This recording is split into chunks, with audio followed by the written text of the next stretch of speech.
tarde. Dando prosseguimento à programação geral prevista para hoje, temos a mesa redonda Integração Regional e Desglobalização, que será conduzida na relatoria pelo professor Felipe Reis Melo, da Universidade Estadual da Paraíba, e os palestrantes serão a professora doutora Maria Adélia Aparecida de Souza, Universidade de São Paulo, também pró-reitora, já foi pró-reitora aqui no Minas, não é isso, professor, por favor? Professor doutor Willis Gonçalves, Universidade do Estado do Rio de Janeiro. Eu serei a feliz mediadora nessa mesa. Nós decidimos por uma questão.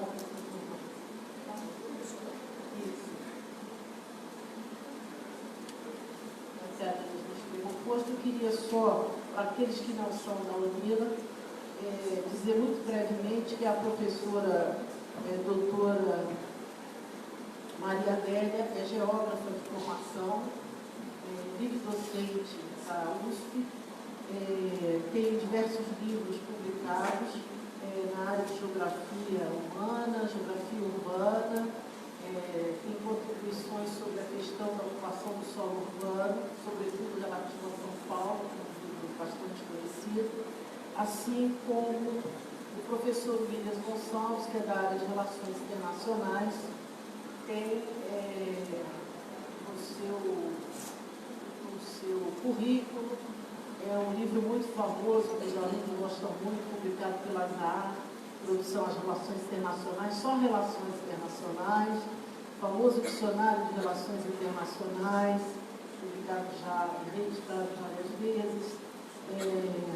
Tem um livro importante também, que é o Realismo da Fraternidade, Relações Brasil e Portugal, além de vários títulos e artigos, assim como a professora.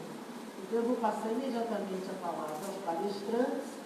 Aqui à direita, meu colega vai fazer a relatoria, dizer que estou muito feliz de estar aqui ao lado dos dois professores e desejo uma boa tarde a todos.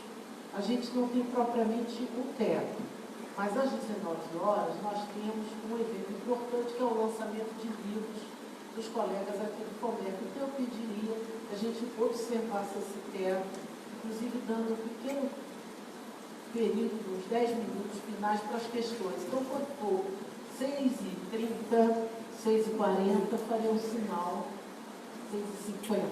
6h50 e os 10 minutos seguintes a gente abre se houver perguntas. Leite,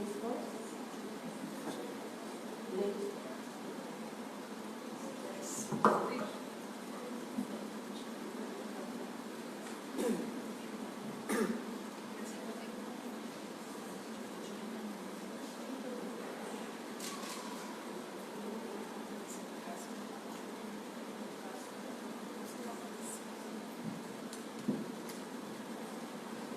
Boa tarde a todas e todos. Eu quero dizer que estou muito feliz em estar participando desta reunião do FOMECO, pioneiro para mim, né? Quero agradecer ao presidente do FOMECO, o professor, meu querido amigo Renato. É emoção mesmo. Quero agradecer aos meus colegas de Eixos, que eu conheci ontem, mal sabia eu da importância que é ser um participante de um eixo. Eu fui entender hoje, antes tarde aqui. Fiquei muito feliz com a participação dos eixos, com as propostas trazidas e a criatividade dos temas que foram trazidos no eixo. Meu não, o eixo do FOMEC.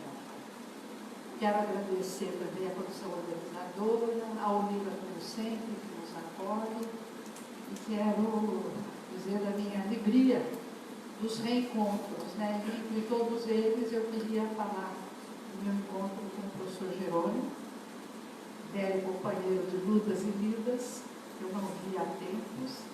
É sempre uma felicidade rever esse uruguaio garboso, né? E sempre muito muito feliz nas coisas que faz, que fala. Bom, eu trouxe um presente, Zé Renato, você, no Comeco.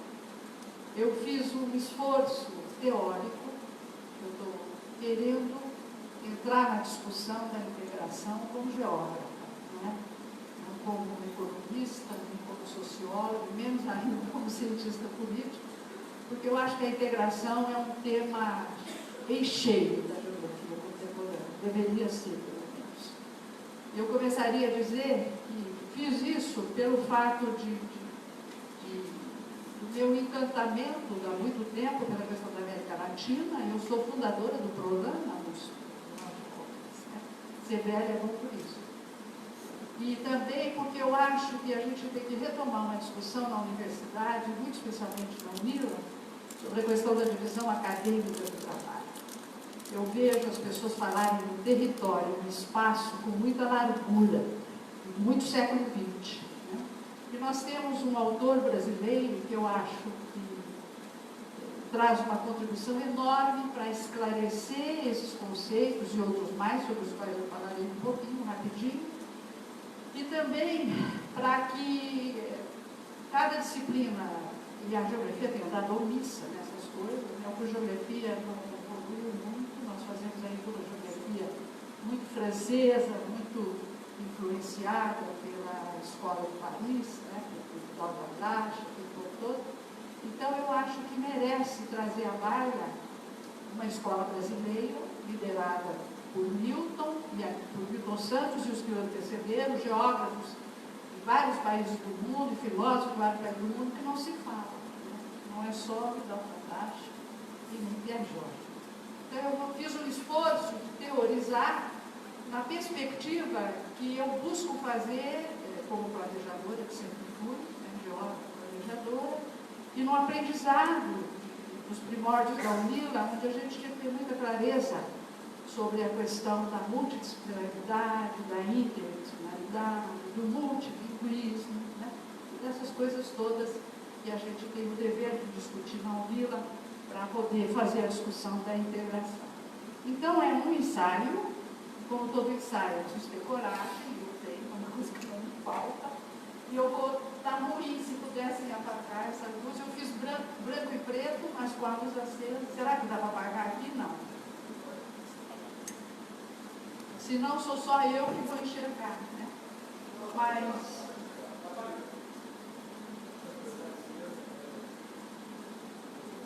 esse é o tema, né, do encontro, resgatar a democracia, repensar a integração, e eu me pautei nele para poder fazer aqui o meu. Eu vou tocando aqui com o meu texto. O que preside, eu vou ser real, eu falo muito, mas eu vou procurar ser muito sucinta para não dar trabalho à mesa nem aos ouvintes. Eu intitulei a minha fala do seguinte modo, porque essa mesa chama Desglobalização e Integração. Eu que me deram de presente, e ao mesmo tempo, sabendo que eu aceito provocações teóricas, essa coisa da desglobalização. Né? Então, para responder a isso e fazer meu exercício teórico, eu pensei em torno da seguinte ideia. Uma coisa que nós estamos trabalhando na geografia para explicar a globalização como geógrafos, que é a questão da seletividade socioespacial, é que apagou que não devia e deixou acesa que tinha que apagar no cantinho, porque senão não resolve. Bom, então eu vou falar o que eu chamo de o grito do território e a integração mutilada. Eu não vejo nem a geografia se interessar pela discussão da integração e não vejo a geografia ter condição de oferecer às demais disciplinas elementos para que ela possa participar da discussão da integração. Não é? Geografia não é geopolítica. Geopolítica é outra coisa. A geografia, ela tem hoje, a gente pode falar grosso, ela tem um objeto de estudo que é o espaço geográfico.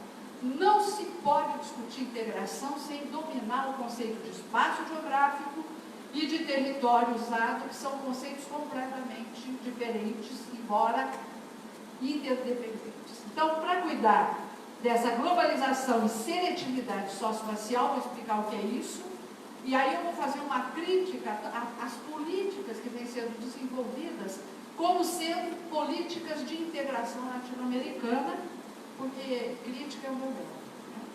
E vou fazer a apelação ao conhecimento teórico sobre o que é o território e seus derivados, para dizer que nós, da geografia, podemos trazer essa contribuição para a discussão da integração. Então, eu vou começar falando de uma nova racionalidade do mundo, vou dizer que não há geografia política, o que há é geografia que é prima irmã da política. Então eu defendo a tese da geografia unitária, para falar um pouco do que é o mundo, né, da racionalidade do mundo na globalização, a partir dessa aproximação que tem entre a geografia e a política, e também para dizer que é preciso discutir o poder como objeto, o poder do Estado como objeto da geopolítica ainda.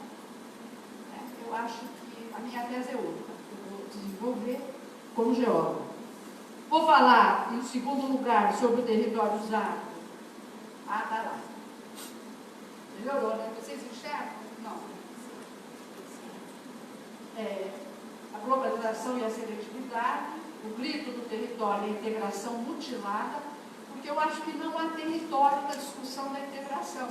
A economia, a ciência política, mas não há o território como categoria de análise e categoria de proposição. Os geólogos não estão sabendo o que oferecer, né, aos integracionistas isso. Há uma nova racionalidade do mundo que é preciso entender, e essa racionalidade do mundo, eu acho que tem dois grandes problemas. O primeiro problema é o problema das desigualdades, que nós chamamos de desigualdades socioespaciais. O cara não são só sociais. O cara é pobre e vive mal lá no lugar, na localidade onde ele vive. Né? E decorrente desse problema das desigualdades socioespaciais, um outro que foi muito bem tratado e discutido no meu eixo, que é o problema da migração, do movimento no mundo, do movimento das pessoas no mundo. Eu acho que são duas questões que marcam a sociedade contemporânea, com todos os seus derivativos temáticos, e que são chaves para a gente poder discutir tanto o mundo e, sobretudo, a integração e a democracia. A segunda coisa que eu vou falar de território usado é a dinâmica dos lugares. Lugar aqui não entendido como que todo mundo pensa que é lugar. Foz do Iguaçu não é um lugar. Foz do Iguaçu tem bilhões de lugares. O professor Milton Santos propõe que a gente entenda o lugar como um espaço do acontecer solidário. Foz do Iguaçu, Espírito Santo do Pinhal, onde eu nasci, São Paulo, são localidades, porque são georreferenciadas e identificadas. Isso é que entra na guerra, que entra na geopolítica. Né? Os lugares são espaços do acontecer solidário. Estou fundamentando teoricamente a minha fala, depois vou passar a correr. Vou então dizer que a integração latino-americana, para nós, da geografia, precisa se tornar uma discussão mais do que urgente, porque nós temos ferramentas teóricas para propor uma discussão do olhar geográfico sobre a América Latina e sobre a integração, porque o grande problema da América Latina e do Brasil, especialmente, mas da América Latina como um todo, não é como eu tenho ouvido na imprensa, acho eu. O grande problema geopolítico contemporâneo é o problema climático e é o problema da Amazônia. A Amazônia não é problema, a Amazônia é solução para a humanidade. Então, se você inverte a colocação do problema, você tem um outro caminho do método. Por que não é problema e é solução? Baita reservatório de água, uma biodiversidade imensa, recursos minerais de toda a natureza que essa América Latina tem de norte a sul. Nós não somos problema, nós somos solução, por isso nos ataca. Né? Só que tem que inverter a colocação das questões para a gente então achar o método. Esses são os meus princípios, portanto, para trazer esse ensaio aqui para o FOMEC. Depois eu vou falar Vou dar essa fundamentada bem rapidinho, teórica, e vou então discutir integrar o que e como. Quando você vê as propostas do Mercosul, do IRSA e etc., eu acho que a gente tem que rediscutir essas questões sob a ótica do sentido do território que eu trago aqui, né? E, finalmente, eu vou chegar a umas considerações já mais finais, porém, tendo a coragem e a urgência de me apresentar com um ensaio, numa reunião que quer resultados e não propostas. Mas eu acho que hoje nós estamos precisando muito mais de futuro, de proposta, do que de análise, porque a gente, as análises, já fez tudo. Vai lá, tem aqui na ajuda. Fica bem olhando aqui para eu dou uma de Bolsonaro, você... Bom, né? Esse mundo novo, que eu não vou explicar, porque todo mundo que está aqui sabe bem o que é, mas nós o entendemos como um mundo capaz de convergir os momentos, de empiricizar o planeta e da extração de uma mais-valia mundial. O espaço só entende o mundo assim, o espaço local. Né? Isso é Milton Santos, por uma outra globalização. Está logo lá no começo, não vou explicar cada coisa, porque senão eu não termino minha fala. Então, essa nova racionalidade do mundo é propiciada por aquilo, dito antes, pela convergência dos momentos, pela empiricização do planeta. Eu sinto muito quem estiver aqui que acreditar que a Terra é plana, não é. Ela roda e você é capaz de empiricizar com toda a fotografação que tem, o que facilitou em muito o nosso trabalho de geógrafo e obrigou-nos a revisitar as nossas teorias e os nossos conceitos. Então, nós estamos propondo aqui que o espaço geográfico é uma instância social, não é um plano base de localização, como todo mundo fala e todo mundo diz. Não é. Porque as localizações, com a possibilidade, o advento das tecnologias, e sobretudo das tecnologias de comunicação e de informação, das novas tecnologias, faz com que as localidades mudem ao bel prazer da política. Porque a nova racionalidade do mundo, dizem os que entendem, é política e não é mais econômica, é política. A não ser que se traga a baila a economia política aí o papel. Então, esse espaço geográfico como instância social, ele é a morada do homem, são coisas filosóficas, é preciso ter ideia e conceito, senão você fica derrapando. Quando se considera o espaço como palco, como nós dizemos, como plano em cima do que você põe, como se as coisas fossem postas miraculosamente. Quando ela chega aqui, ela é objeto de um processo intenso político, de constituição de lugares, para que uma tecnosfera e uma psicoesfera, isso é Milton Santos falando, nós agora estamos igual os economistas. Eles falam tão difícil, a gente não entende nada, nós agora também decidimos criar os nossos conceitos de psicoesfera e tecnosfera. Vocês falam stripping down, etc. Então, esse mundo, esse espaço geográfico, ele não é geométrico. Não é a teoria da localização, possibilidade, coisa que eu também, eu sei que a economia já passou, eu também estou só lembrando. E por que esse espaço geográfico é uma instância social morada do homem? É porque ele é condição da existência humana. O ser humano, quando nasce, ele tem que ocupar um lugar, um espaço. Saiu da barriga, ele com a mãe ocupava o mesmo. Saiu, ele tem que ocupar um. Ao ocupar um, ele se torna um ser político, disputador do uso. O direito ao uso do território, que deveria ser um direito existencial. Só que depois as coisas vão complicando e eu não vou ter tempo aqui de explicar. Portanto, o espaço geográfico, quando se torna histórico, ou seja, as pessoas nascem, se constituem em sociedade, se torna história, esse espaço geográfico muda na sua essência e na sua natureza. Ele vira território. Por quê? Porque ele passa a circunscrever espaços de disputa política. E qual é a disputa política? É a disputa política pelo uso. Então, o território simplesmente não existe. O território simplesmente é um espaço geográfico. Quando usado por nós, aqui, isso aqui é um território usado, constituindo um lugar.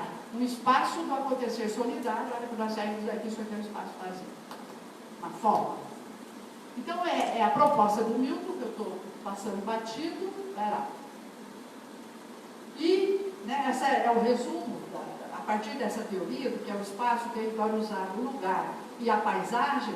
Para nós, a paisagem é um enorme trabalho morto, que seja dinâmico, mas morto. Ele se transforma, se renova, como a natureza o faz, mas é um trabalho morto. São formas criadas pelo trabalho humano, diretamente ou indiretamente. Porque a partir das tecnologias da informação, toda e qualquer paisagem do planeta é conhecida, visitada e pode ser usada e manipulada.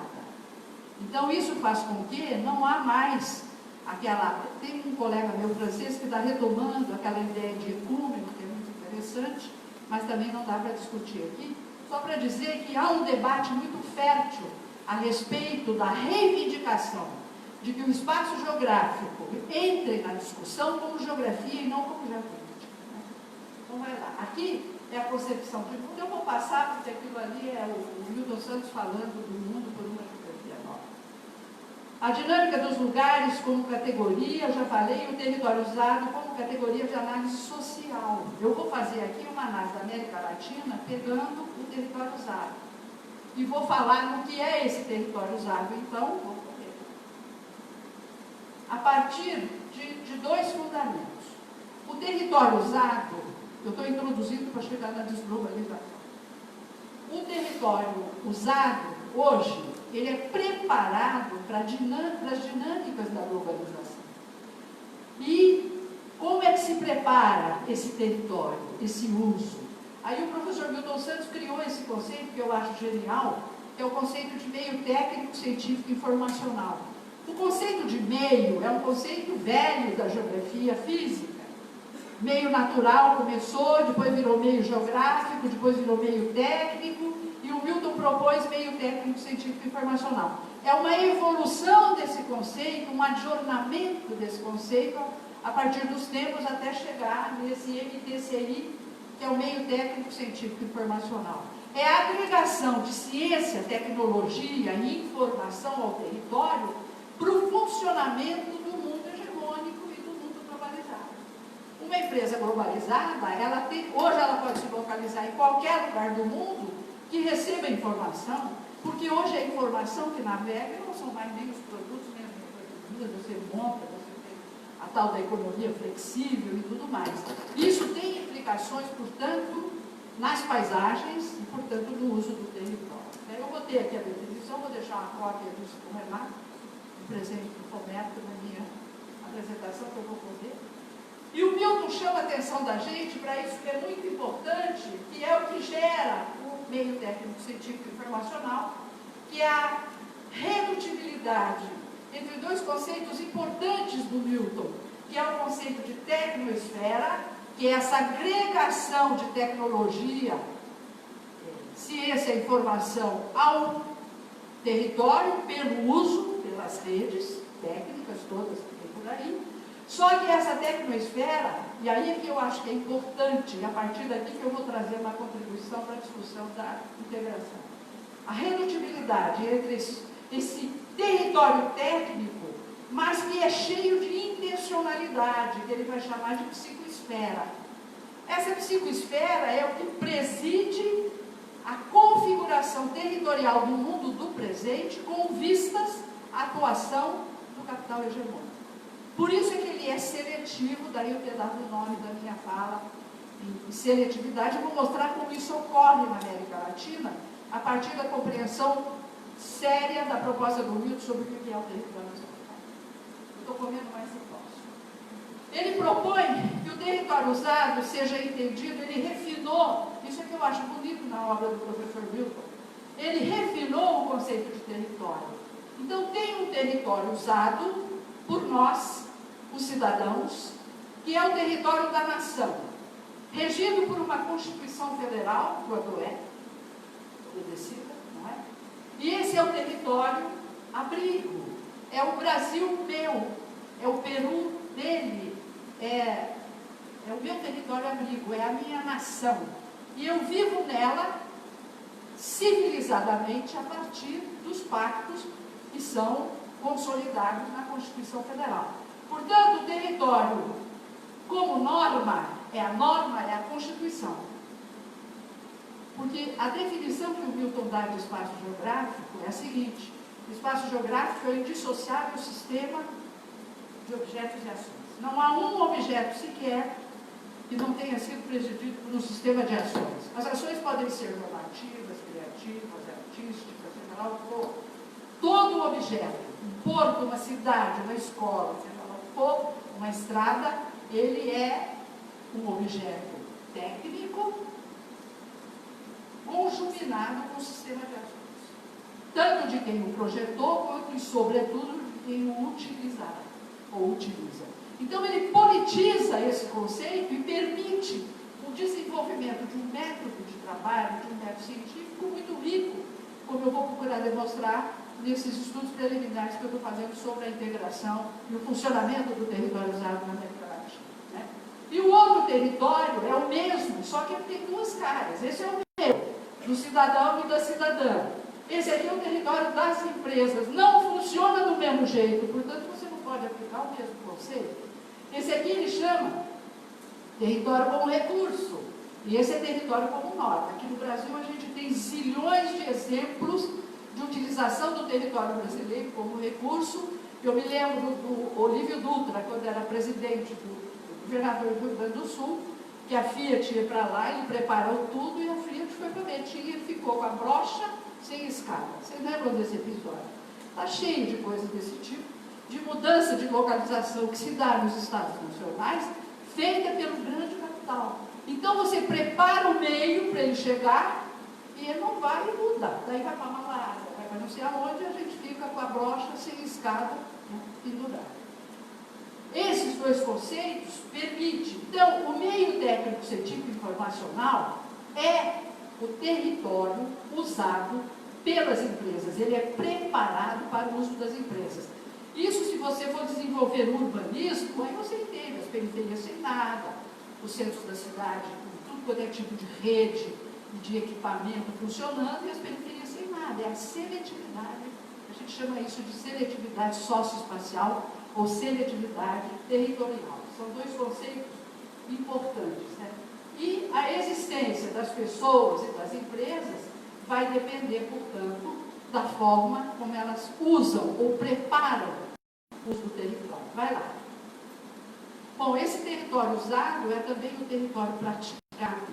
E o Milton, inspirando-se num economista, o Perru, do século passado, que dizia que todo o espaço tem que ser banal. O direito que todos têm ao espaço, né? O Milton evoluiu nesse sentido. Então, para nós, dessa escola de geografia, o território usado, o território abrigo, é que há o espaço banal. O território como recurso é o espaço das empresas e o espaço do interesse hegemônico, que, diga-se de passagem, hoje é o que faz a geopolítica. Então, o eixo da geopolítica mudou do poder do Estado para o poder das empresas. Mas eu não vejo muito texto da geopolítica nesse sentido. E agora, se ela embarcar de que a grande questão geopolítica do mundo é o clima, não é. A grande questão geopolítica do mundo é geográfica. Eu vou provar. Estou vendendo meu peixe, né? Mas não é um peixe interesseiro. É um dever de um professor e de um pesquisador dentro de uma disciplina. Eu não vou explicar, mas isso aqui vai sair um livro. Falta 10 minutos. Então, isso aqui é a síntese de toda a teoria que eu fiz para desenvolver essa coisa que eu vou falar aqui, por favor. Bom, então, integração e dinâmica do uso do território latino-americano. Passa lá, agora é um conjunto de mapas. Quer dizer, isso é América Latina. É bom a gente não perder de vista. Não vou dar uma de geógrafa analítica, só para que guardem na memória o poderio deste continente, a riqueza desse continente e a cobiça que o mundo inteiro, desde o século XV, XVI, tem com relação. Não há novidade no front. Então, eu acho que nós é que precisamos criar novidade de saber como lidar com uma riqueza. E essas riquezas elas são geográficas, antes de tudo. É a caracterização do território usado pelos países a partir daquilo que ele contém, aquilo que o caracteriza e sobre o qual o uso se dá. Não é? Eu advogo aqui a tese de que a grande questão contemporânea é uma questão de uso do território, é uma disputa pelo uso do território. A questão da Amazônia não tem nada a ver com o clima, é a disputa pelo uso daquele território, pela riqueza do seu subsolo e da própria floresta, e da biodiversidade. Então, se a gente cai na esparrela de nomear o problema errado, a gente vai definir métodos errados, e é isso que desespera, às vezes, com o silêncio da geografia e a mudez da geografia, né? Se nega a se atualizar, aqui no mundo. E tem uma série de mapas que eu trouxe para mostrar a diversidade e a riqueza, a cobiça que desde o século XVI se tem em cima da gente. E nós continuamos a falar de pactos internacionais, só que a diferença do mundo hoje é que com as novas tecnologias e a descoberta do Milton, de que a política se dá nos lugares que são geográficos, eles não são abstratos, porque ninguém levita. Então é importante uma linha de estudo de constituição do lugar das empresas, dos lugares militares, dos lugares ministeriais, dos lugares de constituição dos diferentes setores, e por aí vai, não dá tempo de eu falar. Vai lá. Eu fico danada. Quando a gente viu esse continente, eu nem botei as redes hidrográficas, porque não dá tempo, de gente militando porque o Brasil pode ter escassez de água. Gente, os economistas precisam ensinar que não tem escassez de água. O problema é o interesse, quantas empresas. Eu tomo água francesa, se eu quiser. Francesa não, de Poços de Caldas com o rótulo daquelas águas lá de Paris, seja lá o que for. Como que um país desse pode ter um dia escassez de água, se for soberano? Com a rede hidrográfica superficial ou subterrânea que ele tem, o aquífero Guarani e o aquífero do Alter Chão na Amazônia é maior que o Guarani. Que desvio ideológico e político de militantes de esquerda por essa causa ganha pelo império, já acaba com isso, vamos brigar por outras coisas. Esse desconhecimento, esse silêncio da geografia que me incomoda, sabe? Então vamos lá, olha aqui, tem ali, aquele é o mapa. Agora eu quero falar um pouco de território usado. Eu fico muito nervosa quando um aluno meu, não vou dizer o nome dele, ele é professor dessa casa, estudou muito bem o IRSA. Ele é muito calado e ele não fala disso, mas ele conhece bem o funcionamento do IRSA. O espaço das empresas, nesse meio técnico científico internacional, ele é criado para promover a fluidez do território. Ou seja, acelerar a circulação. Circulação sem a qual, todos sabem, o capital não se reproduz. Não vou aqui relembrar os estudos primários. Então, nós, os geólogos, precisamos dizer isso. Eu fico muito nervosa quando o governo de esquerda se propõe como projeto prioritário fluidez do território. O Milton babava de raiva quando ele ouvia os discursos de nossos companheiros. Eu falei, Milton, você que tem poder, vai lá falar com o homem, fala para ele, diminui a fluidez, faz outras coisas. Pensa, imagina outras possibilidades, sem entregar o território através da fluidez, porque quem flui não é pobre, não é famélico, porque a maioria da população do continente é real. Ah, mas isso não dá para fazer política. Então, o que é política? Eu acho que o que falta é conhecimento mesmo, para a gente poder fundamentar. Isso aqui é a cara da fluidez latino-americana. Olha aqui, isso aqui é o quê? O Milton chama isso, e eu concordo com ele, de modernizações. Aí faz o falso discurso da modernidade. Toda modernização, do norte e do sul, elas são incompletas. O Piketty escreveu sobre isso recentemente, é um tiro no pé a modernidade. E nós continuamos a fazer esse discurso. Por quê? Todo o projeto do IRSA e o Mercosul embarcou nessa, é um projeto de fluidez. Então, uma contradição no discurso da integração e nas políticas integracionistas. Mas é integrar o quê? Por isso é que eu pergunto. Se for as empresas, 10, tem integração rodoviária, ferroviária, vai rodando aí, por favor, hidroviária. Este continente é uma sopa no mel para aplicar qualquer tipo de política. Porque tem tudo. E uma possibilidade de constituição e de ligação de redes multimodais, como gostam os engenheiros, como nenhum outro país tem. Você liga o aeroviário, com o ferroviário, com o rodoviário, com o hidroviário no tapa. Vamos ver o que vai acontecer aqui. Eu soube que já aprovaram a Zona Franca de Foz do Iguaçu. Vamos ver o que é bomba doce. Estava aprendendo hoje que o número de passageiros aéreos, quando terminar o aeroporto, vai para 8 milhões. Vocês acham que essa região aqui tem condição de receber 8 milhões de passageiros? Pensem no uso do território. Coisifica, materializa a coisa.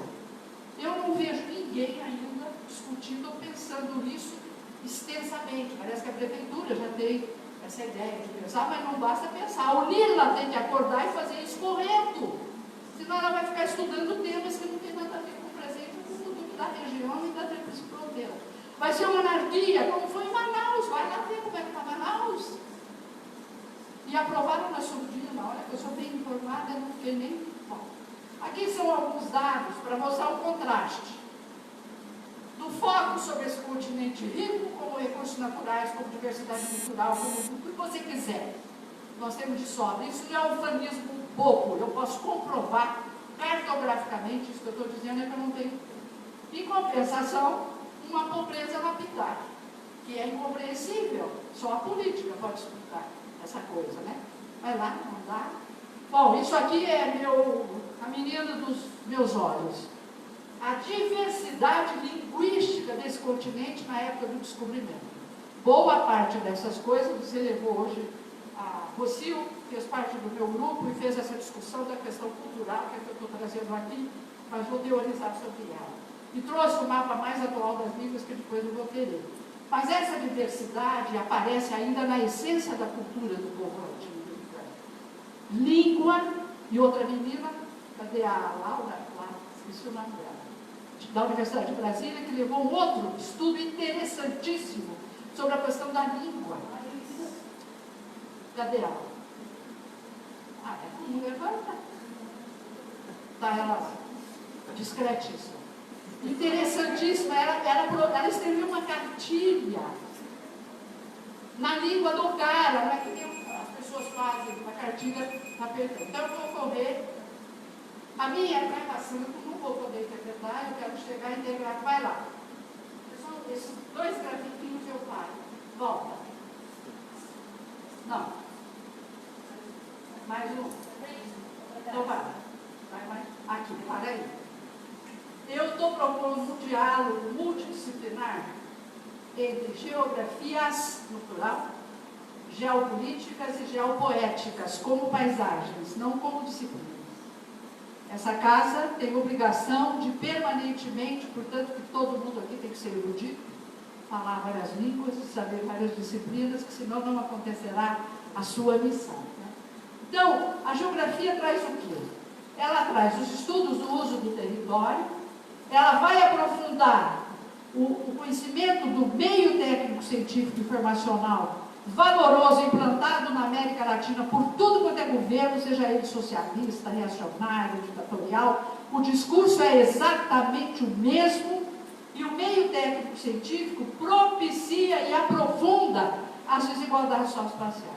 Eu tenho isso muito bem estudado no Brasil, tenho isso muito bem estudado no Ceará e etc. Eu paro assim.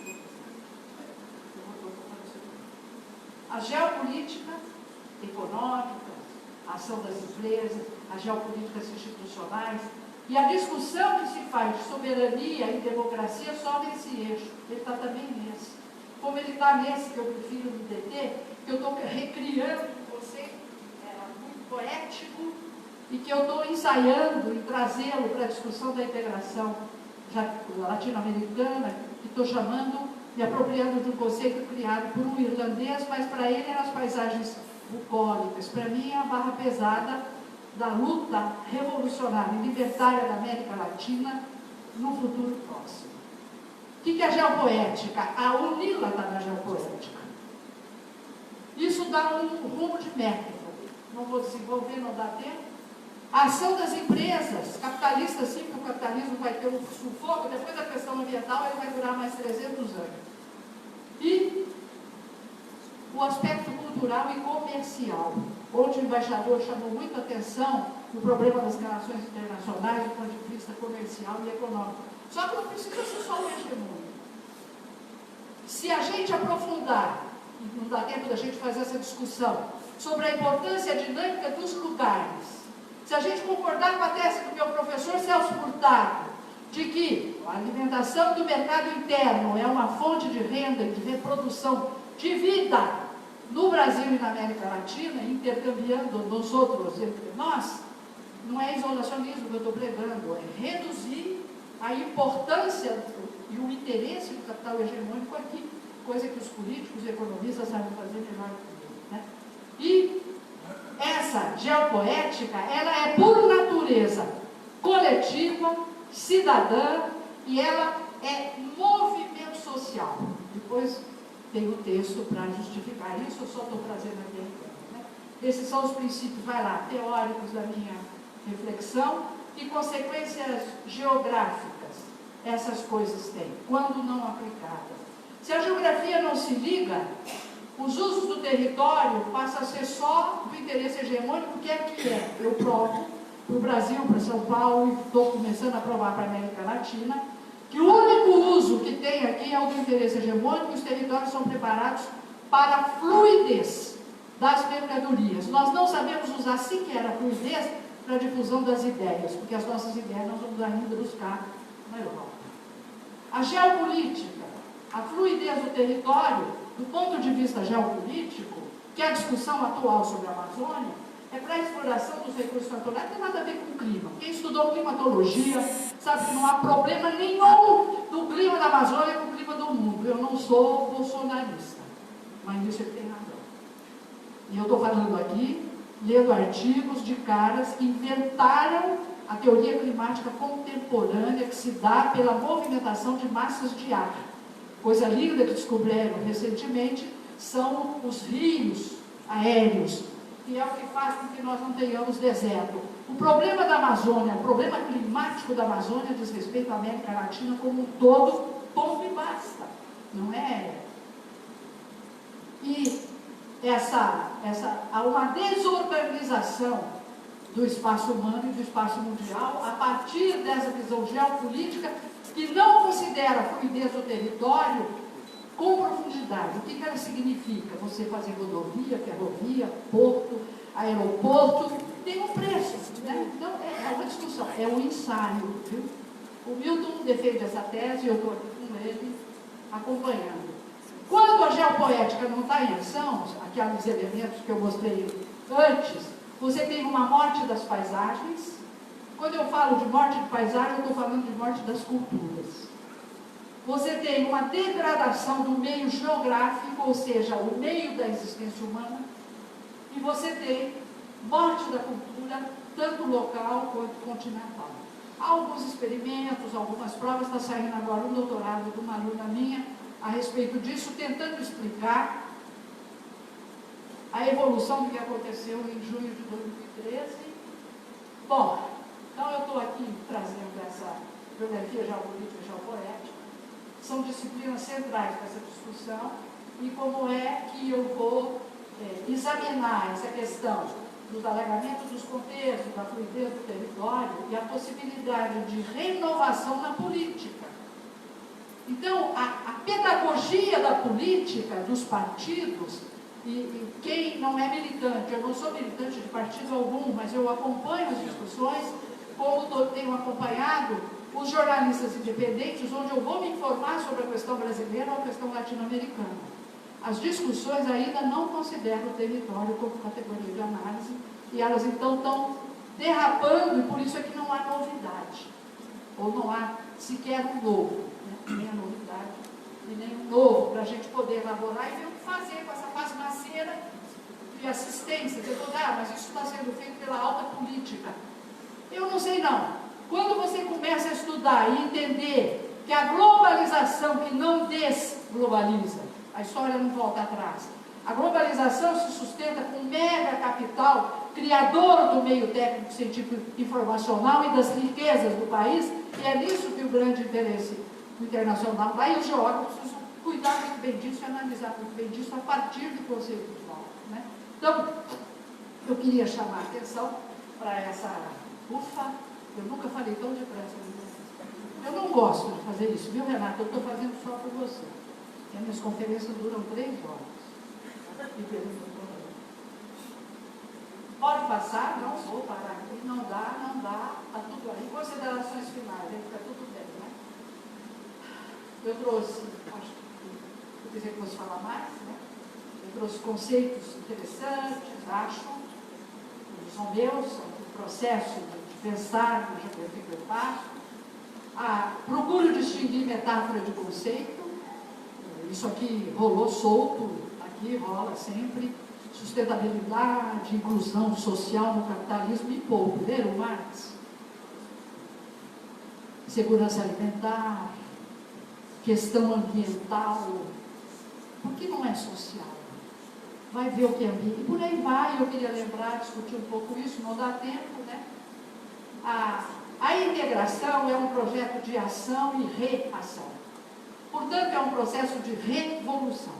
A integração não é bom dia, boa tarde, companheirismo, vem aluno e sai aluno. É muito mais do que isso. Não é? O território mostra que é muito mais do que isso. E uma discussão que a gente não conseguiu fazer no meu... O que é fronteira hoje? O que as pessoas querem? Respeito à sua identidade, viver bem, comer, não ficar doente e se instruir. De onde que saem essas proposições? Elas saem dos lugares. As escolas são amarrações de lugares, como são as prisões. O lugar é onde a política se faz e onde a política se dá. Para fazer política, você tem que constituir lugar. Não é uma coisa que paira. Isso tem nome, tem endereço e tem sujeitos nominados. E a geografia humana precisa começar a fazer. Então, eu estou muito indignada, né, pela impossibilidade que a nossa geografia tem de participar de uma discussão política, mas também nós não existimos. Existem o Newton. A geografia institucionalmente não é respeitada por ninguém, por nenhuma disciplina.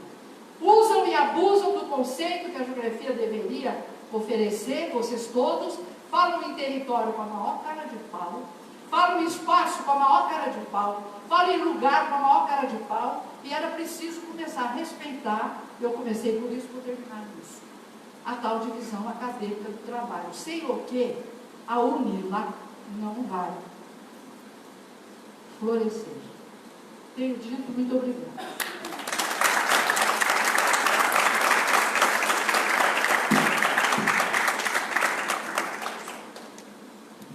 Eu vi que não agradei, mas muito obrigada de novo.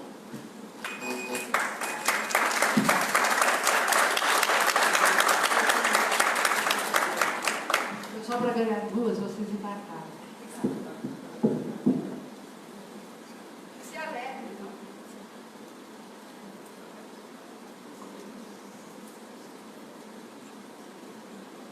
A mesa vai ajudar, é muito carioca.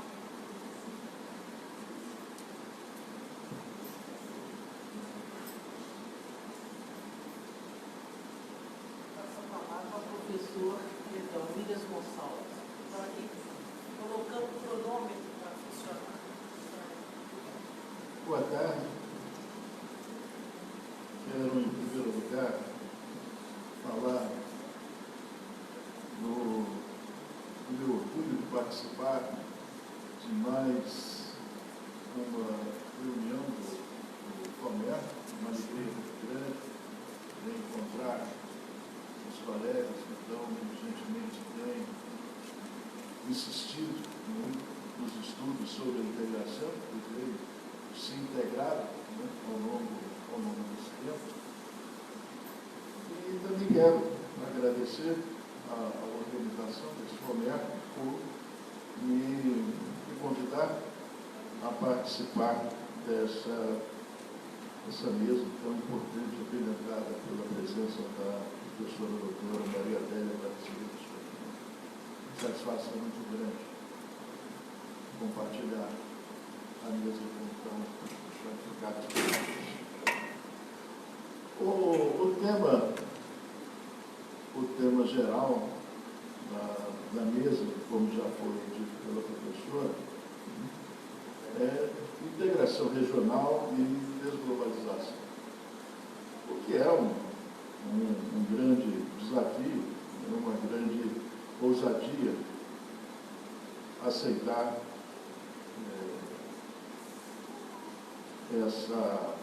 esse tema, né, para tratar aqui. Né? Evidentemente que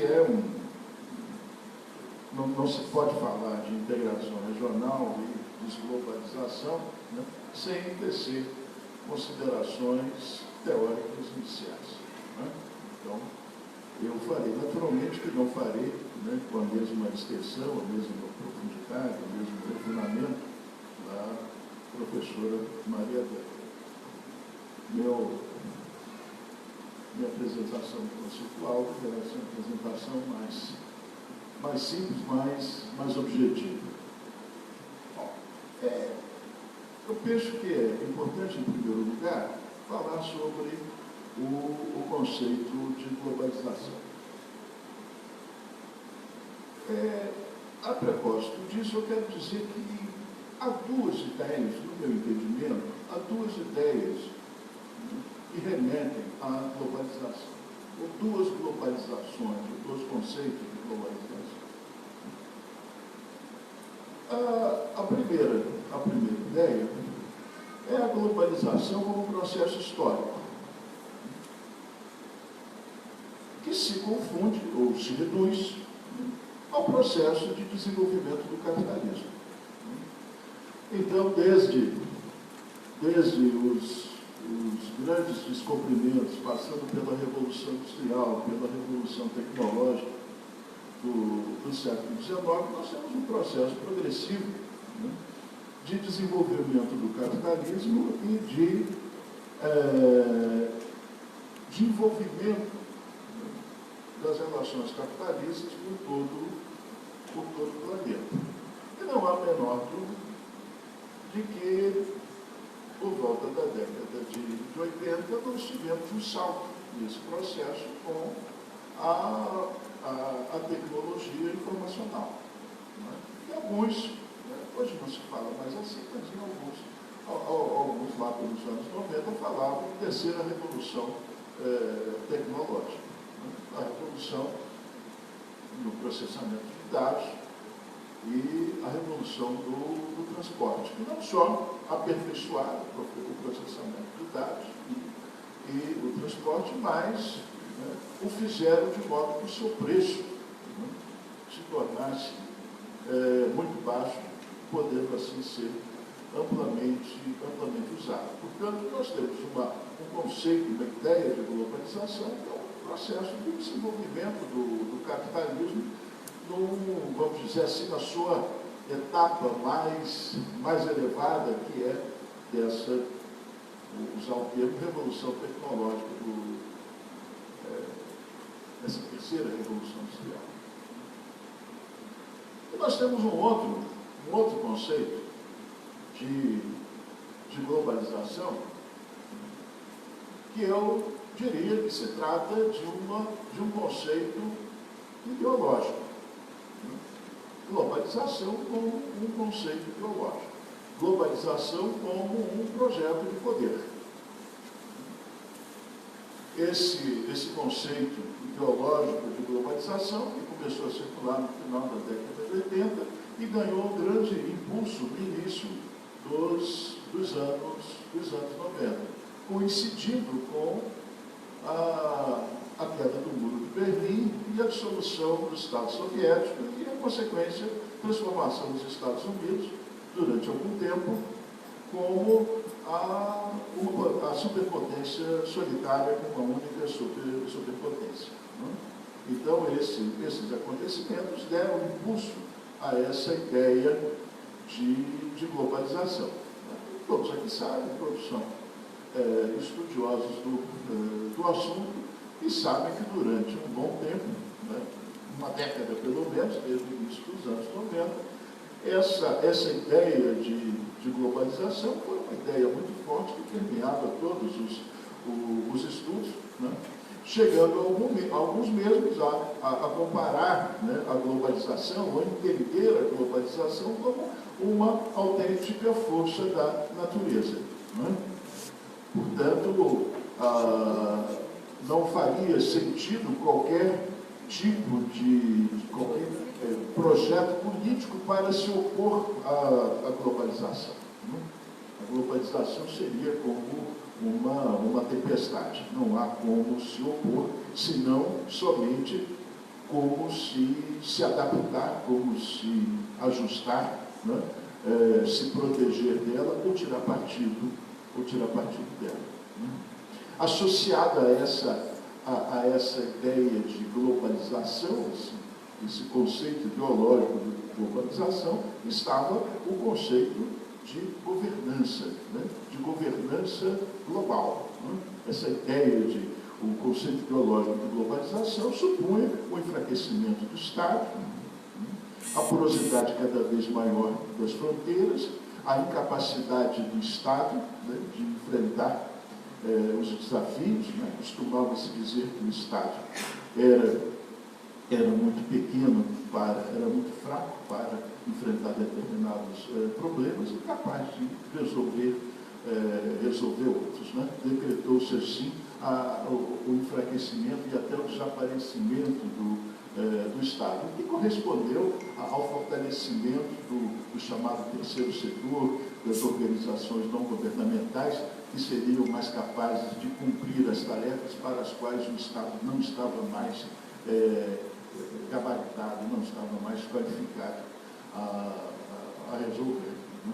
De modo que o fortalecimento das instituições internacionais criariam essa governança global, que seria uma forma de governar sem o governo formal, mediante apenas a ordem internacional, as instituições que formam a ordem internacional. Né?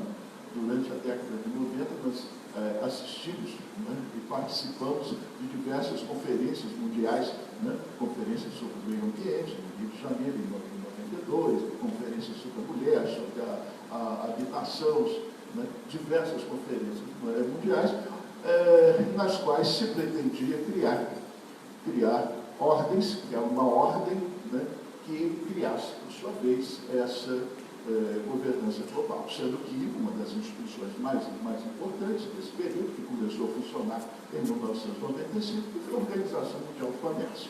Né?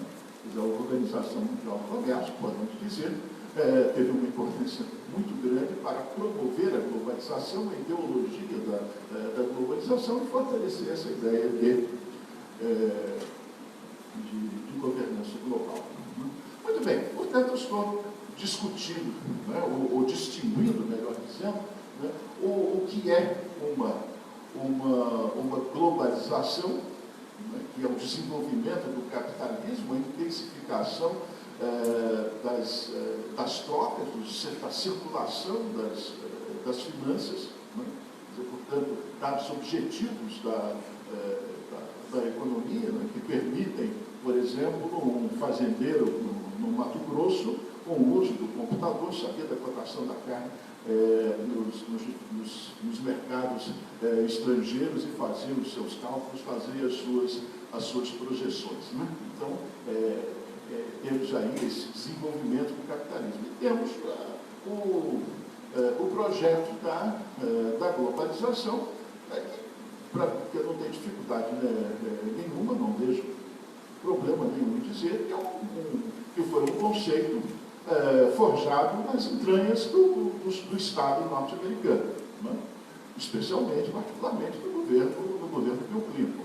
Durante esse período do Bill Clinton, nós tivemos esse conceito ideológico de globalização circulando com muita força. Depois, quando foi sucedido pelo George Bush, esse conceito foi sendo completamente esvaziado, até porque uma série de acontecimentos de alcance internacional, né, com impacto mundial, levaram a isso. Muito bem. Agora, é necessário também conceituar a ideia de integração regional. A ideia de integração é uma ideia relativamente antiga da contemporaneidade, e não acho que venha ao caso falar de processos históricos como a unificação da Itália ou a unificação da Alemanha em meados do século XIX como integração. Eles, no meu entendimento, são processos diferentes. Né? A ideia de integração, como nós entendemos hoje, né? Ela nasce depois da Segunda Guerra Mundial. Né? Na Europa, para resolver problemas políticos, econômicos, estratégicos, não só da Europa, mas dos Estados Unidos, né?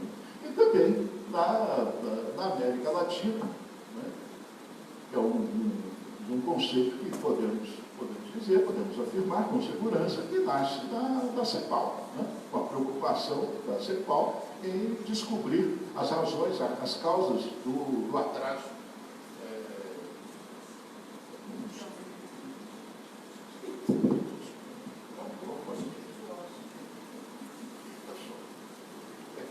Bom, então, é um conceito que nasce na CEPAL, no esforço teórico que se faz, né, com Raul Preves e nosso querido, já citado Celso Furtado, né, de refletir sobre as razões do atraso latino-americano e propor políticas com vistas à superação desse atraso a partir de uma reflexão do processo histórico latino-americano. Né? Disso resultam uma série de conceitos que, né, continuamos a usar, né? Desenvolvimento, periferia, substituição de importações, um dispositivo conceitual criado pela CEPAL, e entre eles a ideia da integração. Né? Portanto, nós temos essa ideia de integração, ela surge praticamente simultaneamente na Europa e na América Latina, mas com razões diferentes. Né? Na Europa, o problema da integração era como resolver o problema alemão, né? Como comprometer a Alemanha com a Europa Ocidental, né?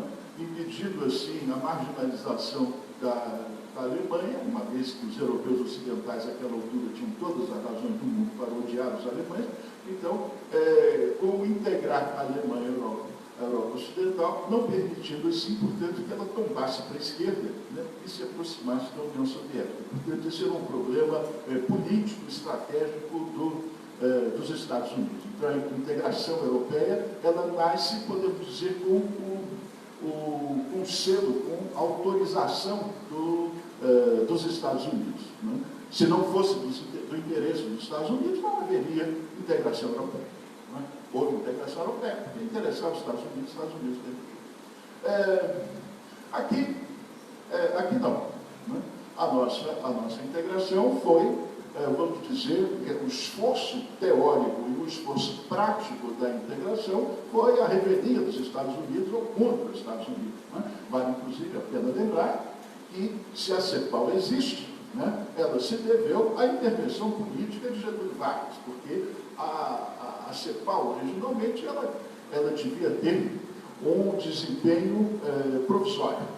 Né? E ela foi perpetuada, ela foi institucionalizada pela intervenção do Getúlio Vargas e de Rômulo de Almeida. Né? Portanto, a CEPAL podemos dizer, é uma criação do Brasil, é uma criação de Getúlio Vargas. Né? E a integração aqui, portanto, né, ela se faz contrapontos aos Estados Unidos, né, que não queriam a CEPAL, que não queriam qualquer integração. Portanto, ao contrário da Europa, onde a integração foi batizada pelos Estados Unidos, aqui ela se faz o tempo todo, né, contra os Estados Unidos. Mas não é essa a discussão central. Essa é uma discussão lateral. Eu me deixei aqui entusiasmar pelo tema, mas quero voltar para o tema central, né? Que é o conceito de integração. Veja que integração é um problema muito sério. Né? Por quê? Porque é a integração entre Estados. Ora, a integração conspira contra a natureza do Estado. O Estado foi criado e o Estado se consolidou historicamente por se revelar como a forma política e institucional mais eficaz de proteger os indivíduos e suas propriedades. Quer dizer, o Estado, na medida que se desenvolve, ele gera mais Estado. Quando o Estado entra em crise, o que acontece? Surge um novo Estado. Ou ele se regenera, ou ele se divide em novos Estados. Quando os colonizados na África decidiram afirmar sua independência, se organizaram na forma de Estado. E antes disso, no início do século XIX, isso na América Latina. Portanto, não é da natureza do Estado se integrar. Pelo contrário, é da natureza do Estado se fechar para proteger os seus e os seus bens. De modo que a integração é uma violência que se faz contra o Estado. Por isso é tão delicada e por isso, né, requer tantas negociações e por isso sempre é muito criticada. Por quê? Porque quando se faz a integração, há sempre quem esteja sendo prejudicado. A integração não pode agradar a todos, não pode satisfazer a todos. A integração é sempre seletiva. Ou aqui pegar carona no conceito da professora. A integração é sempre seletiva, é sempre visando atender prioritariamente o interesse de uns e secundária, terciariamente, a outros, ou quando não, desprezar o interesse de outros. Não é? Por isso, a integração, ela gera sempre tensão. Feitas essas considerações, podemos aqui encerrar esse capítulo teórico conceitual, toda a pretensão que essa ideia tem, iniciar um outro capítulo pensando as questões atuais a partir dessas referências. Não é? Pensar a desglobalização. O que é a desglobalização? O que é isso, né, que começou-se a falar, e nós estamos aqui a repetir, como desglobalização? É o resultado dessa tensão. Porque, vejam, o que é a integração com globalização, com ideologia da globalização, né, e com o desenvolvimento do capitalismo na Europa. O que aconteceu na Europa? Primeiro foi uma grande euforia. Uma grande euforia, a sensação de liberdade de se participar de um espaço, né, professor, fala isso só por favor, pega leve. De um espaço imenso onde se podia transitar livremente, onde os estudantes poderiam estudar em outra universidade estrangeira, passear à vontade com o passaporte europeu. Era uma grande euforia, uma grande demonstração de civilidade. Né? Os teóricos das relações internacionais logo disseram, olha a realização dos ideais kantianos, né? Kant, né? Quer dizer, a paz perpétua, né? Claro, não foi isso mesmo, né? A paz perpétua não virá por um grande acordo mundial, não. A paz perpétua virá progressivamente com pequenos, grandes acordos que comecem com a Europa. Acordos iguais a esse, feitos pelos europeus, depois os blocos surgiram. Teremos aí a paz perpétua. Né? E vamos todos estudar a integração latino-americana, tendo sempre como referência a integração europeia, que é uma perfeição. Ora, com o passar do tempo, a gente viu que a coisa não era tão perfeita assim. Não? Por quê? Porque o sistema capitalista, ele vive de crise em crise. Já no século XIX, os pensadores do século XIX sabiam disso. Né? O Marx dizia, de crise em crise até que virá a crise final. Os liberais, né, incorporaram Darwin e disseram, sim, é de crise em crise, mas essas crises são progressivas porque toda vez que saímos da crise, saímos mais fortes. Né? Mas ninguém negava a periodicidade da crise. Não é? A maneira de interpretar a crise que era diferente. Então a crise veio. Mostrou a sua face horrenda na Grécia. E aí a integração regional na era da globalização ficou muito clara. Por quê? Né? Houve uma grande comoção na situação da Grécia. Né? Grande comoção. Os banqueiros ficaram preocupadíssimos e saíram correndo para salvar o seu dinheiro. Os gregos é outra coisa. Os gregos que se virassem, não é? Mas os marcos alemães investidos, ou os euros, né, alemães investidos na Grécia tinham que ser salvos. Né? Ali ficou claro de quem era a globalização. Depois, eu até fiz aqui um texto, né, sobre a história disso. Mas acontece que as guerras, né, não vou discutir, só citá-las porque todos os senhores conhecem. As guerras feitas, né, lá no Oriente geraram os migrantes. Os migrantes do norte da África, do Oriente Médio, os quais se somaram os migrantes internos da Europa. Os europeus da Zona Leste que foram para a Europa Ocidental, usufruindo do seu status de cidadãos europeus em busca de empregos que os seus países não podiam oferecer. Quer dizer, nem podiam oferecer, né? E aqui volto a me recordar a brilhante exposição da professora Maria Adélia, né?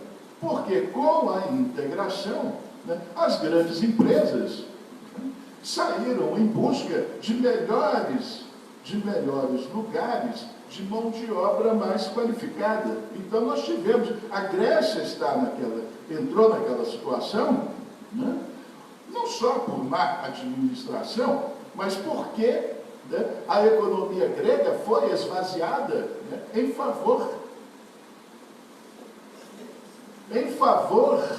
da globalização. E os europeus ocidentais, aí coloco citando os ingleses, né? Os ingleses reclamaram. Não é? Ora, a globalização traz um monte de gente do norte da África, do Oriente Médio, da parte leste da Europa, para disputar os nossos empregos. Aí ficou muito claro que a globalização era a globalização dos banqueiros, das grandes empresas. E essa gente que se viu excluída pela globalização reclamou do quê? Do Estado. Eu quero o Estado me protegendo. Aí fica evidente, né, a tensão entre o Estado, que deve proteger os indivíduos e suas propriedades, né, e a globalização, né, que abre o espaço para o trânsito, né, das mercadorias, das finanças.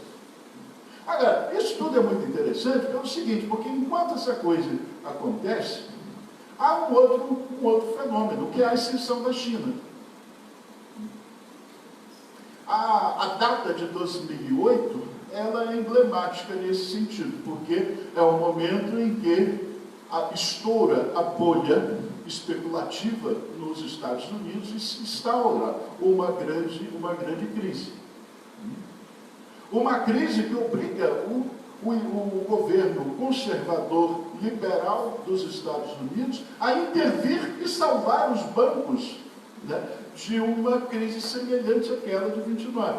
A lição de 29 é de que não se pode permitir que os bancos entrem em crise, porque senão isso entrava o sistema creditício, e aí, para salvar isso, é uma dificuldade. Então, tem que salvar os bancos. Aí, os liberais foram salvar, pegaram o dinheiro dos impostos, né?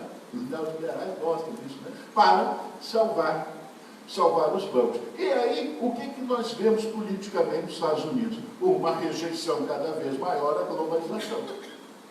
A globalização, né, passa a ser, já era vista com desconfiança, aumenta mais, até que chega ao ápice, que é o senhor Donald Trump, que diz, não à globalização. O que a globalização fez? Permitiu que os chineses, por práticas, né, de pirataria, né, eu diria, entre aspas, semelhantes àquela que os ingleses, né, fizeram no século XIX, então, isso é outra história também. Então, os chineses, mediante práticas duvidosas, se beneficiaram da globalização, roubaram os nossos empregos qualificados. Então, nós temos que defender o Estado e a sociedade da globalização. Então, o que é a desglobalização? É a reação, né, uma reação do Estado, quer dizer, uma reação dos setores mais prejudicados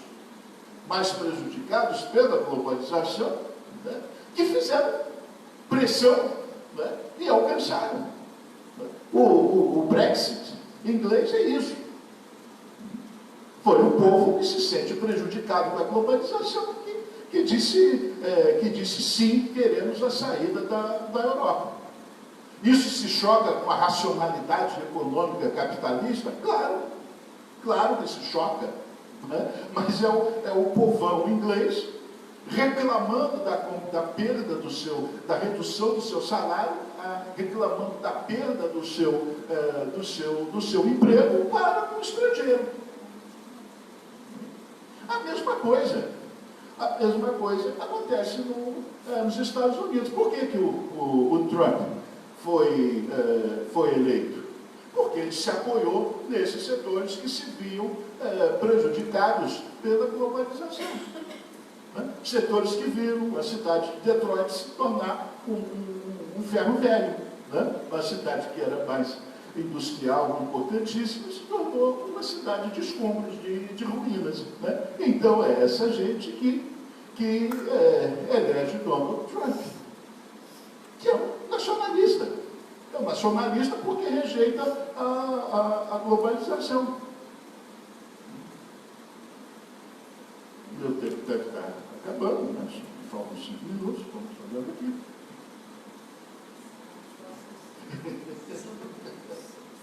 E o que acontece conosco? Bom, aí tem uma velha história, já se discutiu muito isso, né? Na década de 70, né? se discutiu uma ideia, os protagonistas dessa discussão foram o crítico literário paulista Roberto Schwartz e o príncipe da sociologia, o ex-presidente, né, Fernando Henrique Cardoso, a respeito das ideias fora do lugar. Não é?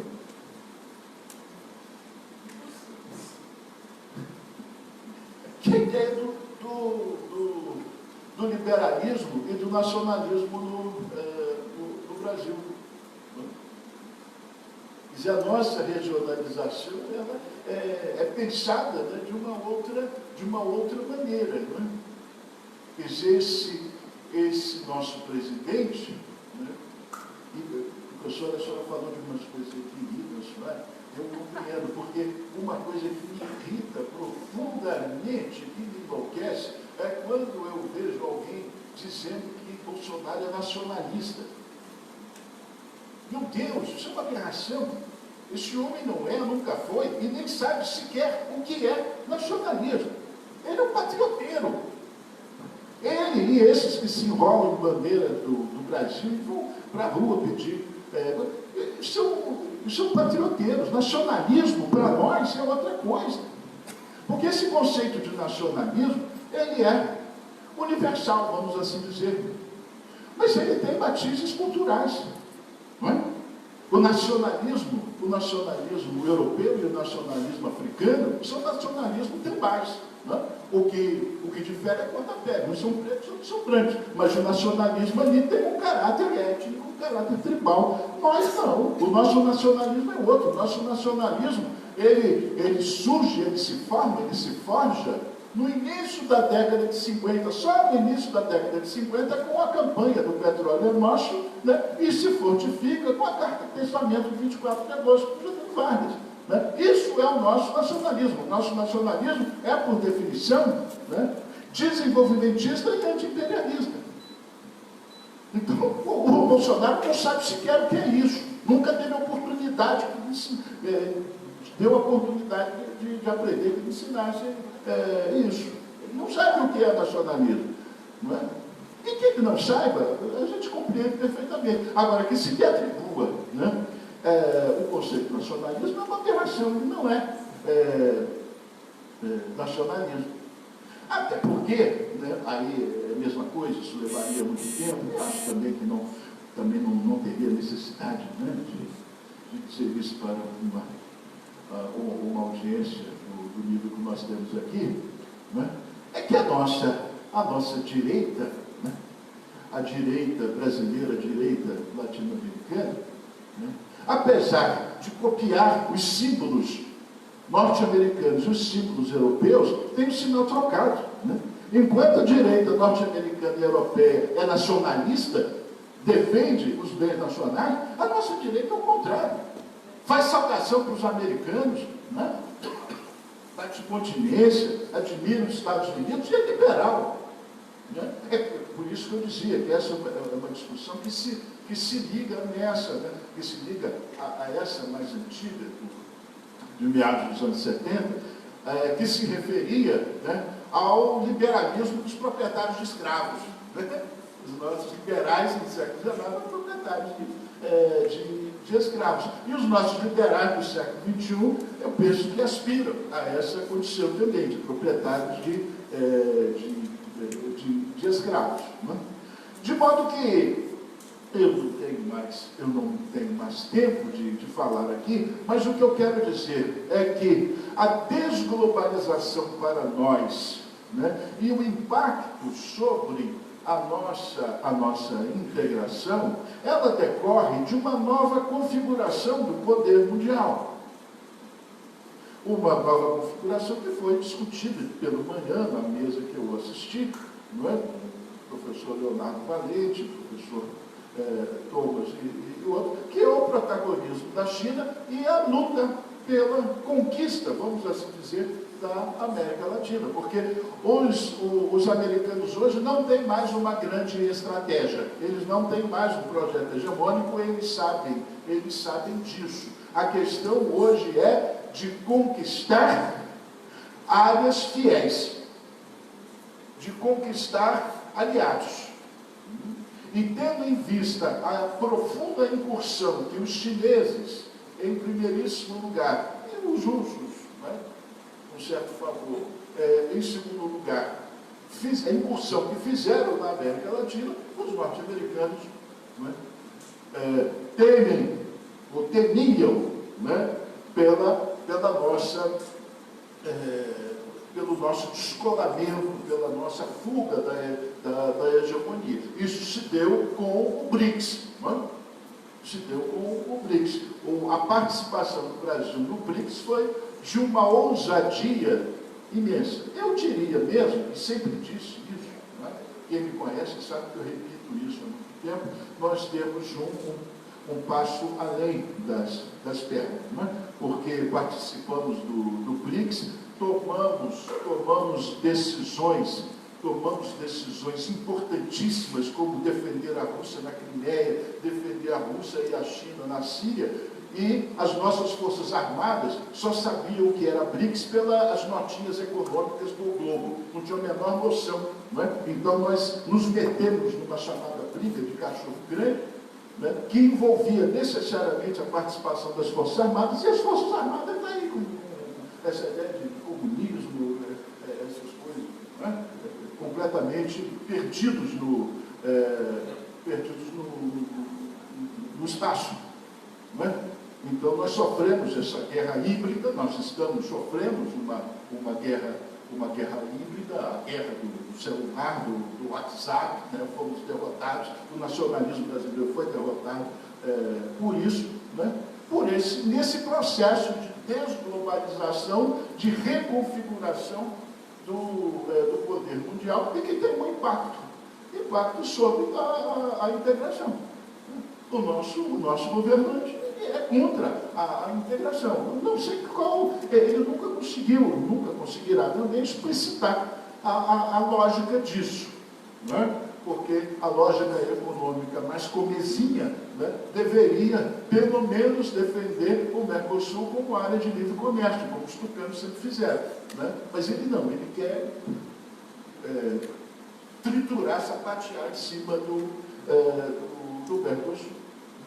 Bom, eu simplifiquei bastante, eu já estou com tempo negativo aqui, mas seja como for, né, eu penso que essa reunião aqui, né, não apenas com colegas veteranos, né, mas também com jovens intelectuais que se iniciam na carreira acadêmica, que realizam pesquisa, do Brasil, da Argentina, do Uruguai e do Paraguai, né, congraçados nesta universidade, comprometidos com a ideia de integração, entendendo as razões da integração, né, isso é extremamente importante. Isso nós não tivemos no passado. Essa foi uma conquista dessa fase do Mercosul. E nós temos o dever, vamos assim dizer, de manter e fortalecer isso. Não é? Esse passo atrás não podemos dar. Não é? Devemos manter o Mercosul social, o Mercosul universitário, o Mercosul acadêmico, deve ser mantido e reforçado, né? Porque é dele que saem as ideias para um Mercosul melhor, porque essa tempestade vai passar e nós vamos retomar o controle do processo. Era isso que eu tinha que dizer. Muito obrigado.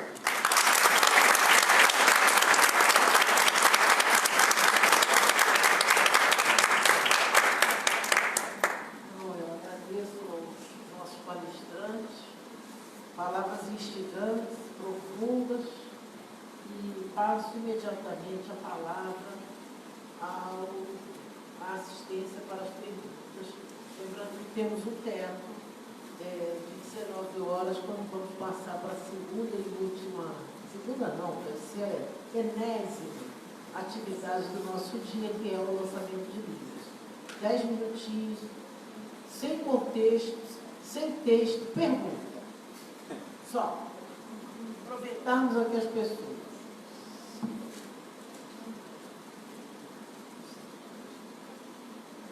Só levantar a mão, que eu levo o microfone.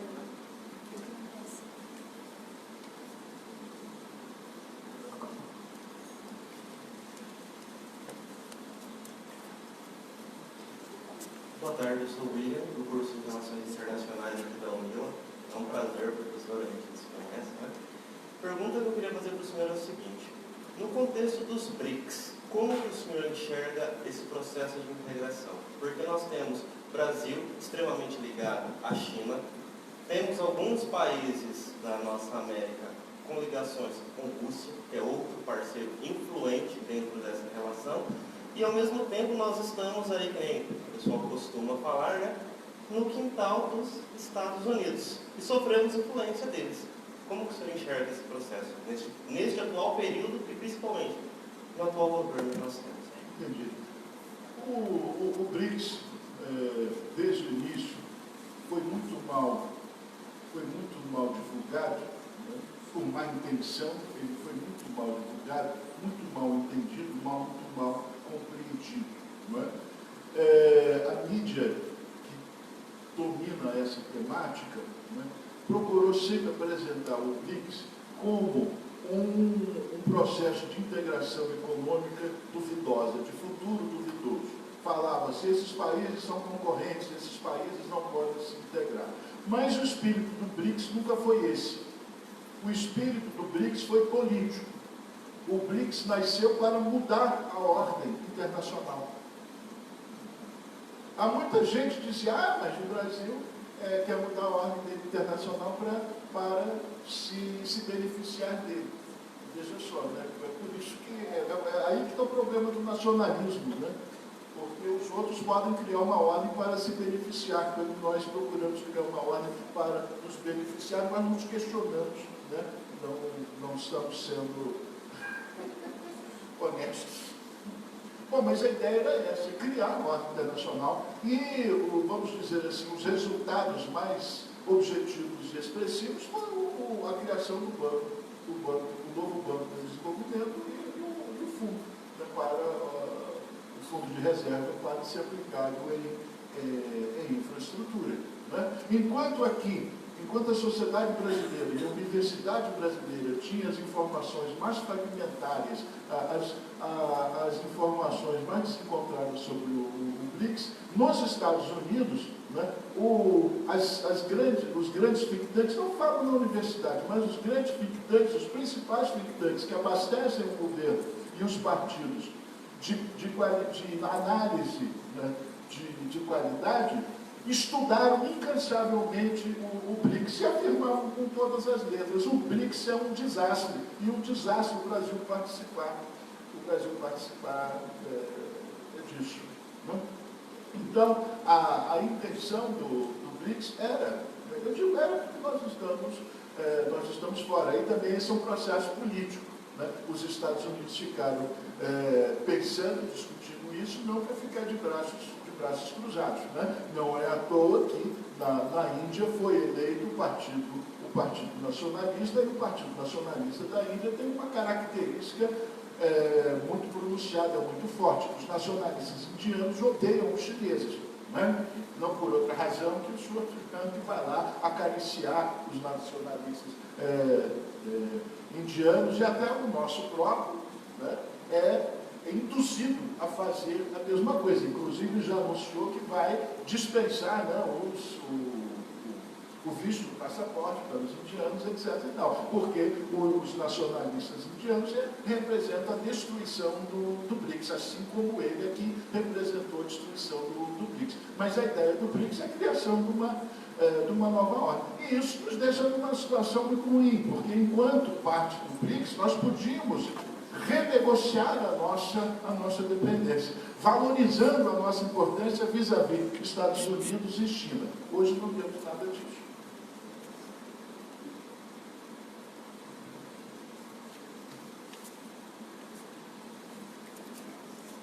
Mais alguém?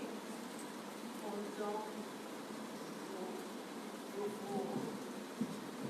Eu vou agradecer mais uma vez ao professor Renato pela organização, ao Mila pela recepção aí, se desse o sétimo Comércio, a professora Maria Adélia, ao professor Luiz Gonçalves, ao professor Felipe, e encerro a mesa, desfaço a mesa, convidando a todos para o lançamento, agora às 19 horas, será aqui mesmo, não é, Renato?